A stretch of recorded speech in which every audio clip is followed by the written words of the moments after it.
আল্লাহর এক বান্দা ছিল নামাজের সিজদায়। আল্লাহর ডাক দিয়ে বলে, বান্দা তুই যতই নামাজ পড় আর যতই সিজদা কর, তোর ঠিকানা জাহান্নাম। এ কথা শুনে বান্দাটি বলতেছে, আলহামদুলিল্লাহ। আল্লাহ বলে, এই বান্দা, জাহান্নামের কথা শুনে কেউ আলহামদুলিল্লাহ কয়?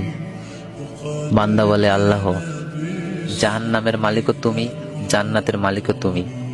তুমি আল্লাহ যদি খুশি হয়ে আমাকে জাহান্নামও দাও, আমার আপত্তি করার কোনো অধিকার নেই। আল্লাহ বলতেছে, বান্দা, জাহান্নামে গেলে তুই পুড়ে যাবি, তোর কষ্ট হবে। বান্দা বলতেছে, আল্লাহ, কষ্ট শুধু আমার হবে না, তোমারও হবে।